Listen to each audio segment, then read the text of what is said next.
नमस्कार दोस्तों, स्वागत है आपका हिंदी नॉलेज शो में। तो दोस्तों, हाल ही में एक बड़ा विवाद हुआ था जिसके बारे में आपको पता होगा। दरअसल ये विवाद जुड़ा हुआ है G20 समिट से। हाल ही में 21-22 नवंबर को एक G20 समिट खत्म हुआ है जो सऊदी अरब की राजधानी रियाद में हुआ है। तो इसी को लेकर सऊदी अरब ने अपने 20 रियाल का जो नोट था, आप स्क्रीन पर देख भी सकते हैं, उसमें जो तमाम G20 के देश हैं उन्हें हाईलाइट किया था, उनका एक मैप लगाया था और उसमें जो कश्मीर था उसे थोड़ा सा इस हिसाब से दिखा दिया था कि भारत को नाराज करने वाला था। जी हाँ, क्योंकि उससे छेड़छाड़ की गई थी।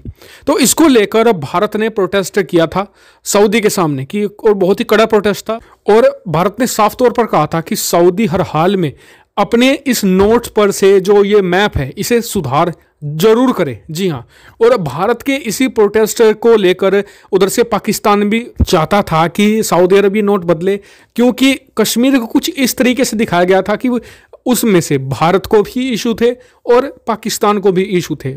सऊदी की कोशिश ये थी कि दोनों देश को संतुष्ट कर दिया जाए, और लेकिन पाकिस्तान ने जो दबाव बनाने की कोशिश करी उसे तो पूरी तरीके से नाकार दिया, उनकी रिक्वेस्ट को तो पूरी तरीके से नाकार दिया। लेकिन भारत अपनी कोशिशों में लगा रहा और भारत ने ठान लिया था कि यही वो एक तरीके से स्टार्टर पॉइंट होगा जहां से भारत कश्मीर के इशू को पूरे मुस्लिम कंट्री से खत्म कर देगा। जी हाँ, और भारत इसमें कामयाब होता दिख रहा है।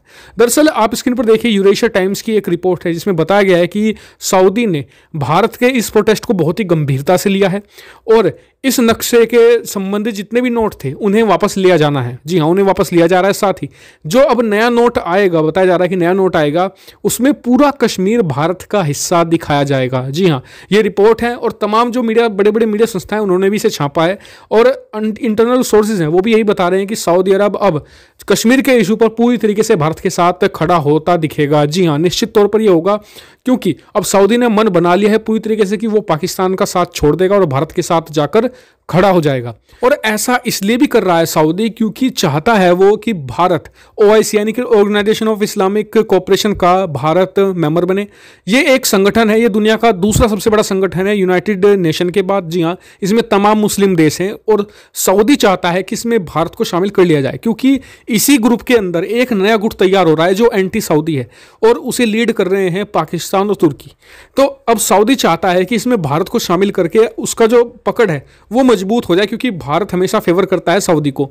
तो सऊदी चाहता है कि तुर्की पाकिस्तान को साइडलाइन कर दिया जाए और भारत को इसमें इंक्लूड कर लिया जाए। वहीं सऊदी के इस मूव से भारत को दोहरा फायदा होगा। पहला तो ये कि एक बहुत ही पावरफुल मुस्लिम मेजोरिटी कंट्री ये कह रहा है कि कश्मीर पूरा भारत का है। साथ ही उसकी ये हैसियत है पूरे मुस्लिम वर्ल्ड में कि सऊदी के कहने मात्र से तमाम मुस्लिम देश करीबन 80% से ज़्यादा भारत के स्टैंड को सपोर्ट करेंगे कश्मीर के। जी हाँ, और इससे भारत के लिए एक बहुत ही बड़ी अपॉर्चुनिटी बन रही है। मैंने कल की वीडियो में बताया था, वो थी POK पर, क्योंकि इस समय भारत को अमेरिका, रूस, इसके अलावा फ्रांस का लेटेस्ट सपोर्ट मिल रहा है। इसके अलावा तमाम मुस्लिम मेजोरिटी कंट्रीज भारत के पाले में खड़े दिखाई दे रहे हैं।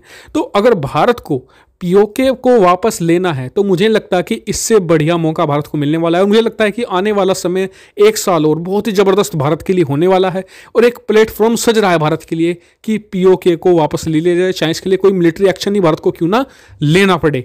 वहीं बहुत सारे सोर्सेज ये बता रहे हैं कि सऊदी अरब के बाद UAE वो दूसरा देश हो सकता है जो भारत के स्टैंड है जो कश्मीर पर उसे सपोर्ट करेगा, यानी कि पूरा कश्मीर भारत का है ये एक्सेप्ट कर लेगा। और अगर ऐसा होता है तो भारत के लिए बहुत बड़ी विक्ट्री है, क्योंकि भारत ऑलमोस्ट कामयाब होने की कगार पर है कि वो पूरी दुनिया से कश्मीर का जो इशू है उसका पूरी तरीके से सफाया कर दे, और भारत इसमें बहुत ही बढ़िया तरीके से कामयाब होता दिख रहा है। भारत की जो डिप्लोमेसी है उसका जादू चलता दिख रहा है। अब वीडियो के आखिर में मैं आपसे एक सवाल पूछना चाहता हूं जिसका आप मुझे आंसर जरूर दीजिएगा। सवाल यह कि क्या भारत को OIC यानी कि ऑर्गेनाइजेशन ऑफ इस्लामिक कोऑपरेशन है, यानी कि पूरा इस्लामिक देशों का जो ग्रुप है, अगर उसमें शामिल होने का इन्विटेशन मिलता है तो क्या भारत को इसमें शामिल होना चाहिए? कमेंट करके मुझे जरूर बताएगा और चैनल को सब्सक्राइब करना बिल्कुल मत भूलिएगा ऐसी बहुत सारी defence, foreign policy, finance related video के लिए। Thank you for watching video.